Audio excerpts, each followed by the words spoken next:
Alright, so the Fantastic Four reboot comes out this weekend, so let's celebrate that by talking about the movies that tried to be the Fantastic Four, and it just wasn't.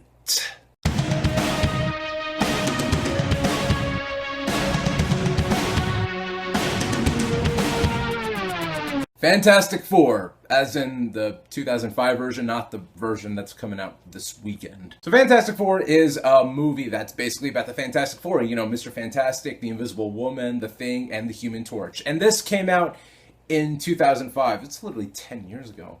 My God, time goes by fast, man. It came out in what I like to call the dark period of superhero movies from like 2004 to 2007. Even though the shining light of superhero movies at that time was Batman Begins, but generally speaking, superhero movies had sucked at that time. You know, you had Blade Trinity, Elektra, X-Men 3, Spider-Man 3, Superman Returns, God, what else? Ghost Rider, and Punisher Warzone. It was a dark time before, you know, Iron Man, Incredible Hulk, and Dark Knight obviously just came by and just kind of saved the superhero movie genre.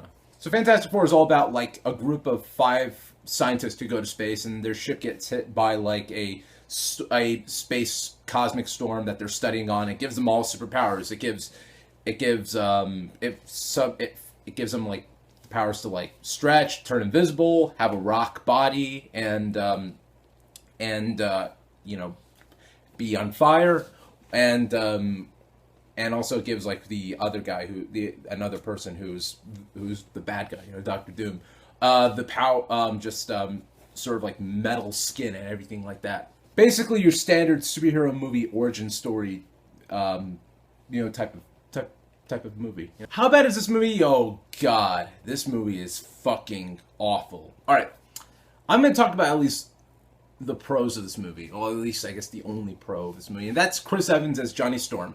I loved him as Johnny Storm. He had the personality going. He, you know, you could buy him as like this arrogant dude that just loves having these powers and everything like that. And even though I'm watching this movie, I'm just like, okay, they're doing a modern day Johnny Storm. How would he be? And he would be kind of like a dude that's obsessed with like, you know, extreme sports and stuff like that. I'm like, all right, awesome, good job on Johnny Storm. The rest of the cast, the rest of the cast is pretty bad. I mean, first of all, Michael Chiklis as the Thing. It's one of those things where you hear about him cast and you're just like, yeah, he'd be a great version of the Thing. And you know, he at the beginning of the movie, he's fine and everything like that. But then it's when he turns into the Thing that he just starts whining and complaining the whole time, and he really shoves it in your face how much he hates being the Thing. And it gets to the point where you're just like, shut up, go be happy, scream it's clobbering time and everything like that. It kind of reminded me of Sandman and Spider-Man 3, how he just shoves it in your face of the fact that he has a daughter. It's kind of like that, only he's just depressed the whole time. Only the Thing is depressed. I mean, Lancelot from the King Arthur movie, he's the guy who plays him. He was also on that show Forever, which is actually a good show. And he was also in 102 Dalmatians. He looked like Mr. Fantastic. I feel like he could have been a fine Mr. Fantastic, but they write him to be such a bland and boring dude. You know what I mean? The point where you're just like,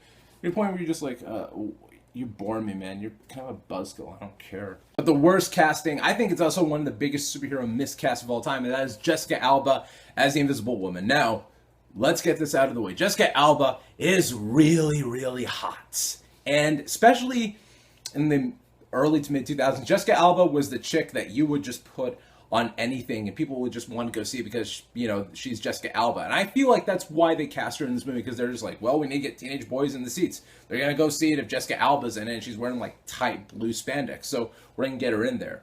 And yeah, she's just not the Invisible Woman.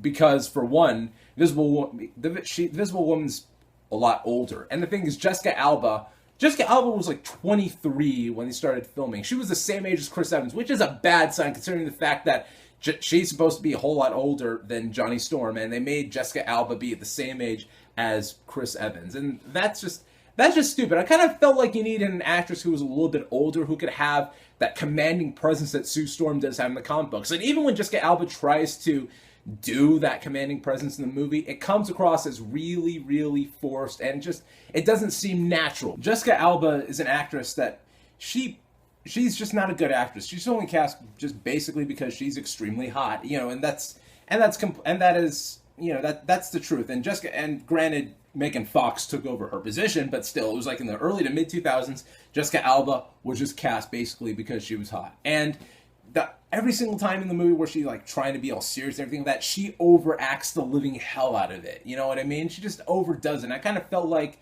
you need someone a little bit older for the Invisible Woman. I always kind of thought Charlize Theron could have been a great Invisible Woman.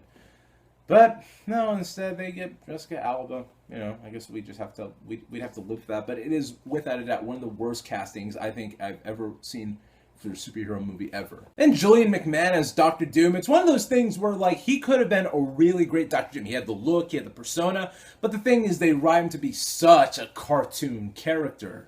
They write him to be so goofy and over the top that it's silly, and they don't even have the things that make Dr. Doom awesome, which are his intelligence and the fact that he's the leader of his own fucking country. And instead, they just made him just this straight up cliched cartoon type of villain. It pissed me off because Dr. Doom is one of my all-time favorite supervillains. The dude's awesome. Like I said, he's super smart. He's like as smart as Tony Stark and Bruce Banner, maybe even smarter than them. And you know, he owns his own fucking countries. I just didn't like how they made Dr. Doom such a cliche and cartoony type of bad guy. Like I said, you know, he owns his own country, he's a super smart dude, and, you know, he's involved in gypsy magic, and they just made him a cartoony bad guy. And it sucks because I love Dr. Doom. In fact, you know, I remember, I think, reading Wizard Magazine about 10 or 11 years ago. They'd wanted to do a Fantastic Four movie that was going to have Alexis Denisof as Reed Richards. It was going to have Charlize Theron as the Invisible Woman, John C. Reilly as The Thing, and Paul Walker as the Human Torch, and Jude Law as Dr. Doom. And I'm like, that would have been awesome. I would see that movie because those actors would have been perfect. Instead, we got these guys just doing whatever. The effects in this movie are cheap. The whole movie just felt like they were just phoning it in. Everybody just felt like they were phoning it in because it's just the Fantastic Four, and they didn't really give a fuck about it, so they just wanted to phone it in, just half-ass the whole thing. But overall, Fantastic Four is a terrible movie. I hate that it is considered a Fantastic Four movie, much less a superhero movie. It is an insult to both. Aside from Chris Evans as Johnny Storm, there's nothing good about this movie at all. It was just, I hate this movie so much. So I'm going to give the Fantastic Four, I'm going to sound really harsh when I say this, but I don't care, a 2 out of 10. I fucking hated this movie. So what are your thoughts on this Fantastic Four? And yeah, I'll get my Silver Surfer review up, though you won't expect much good things from it. That's what I will say. As always, like, subscribe, and comment below, and let me know everything. All right, man?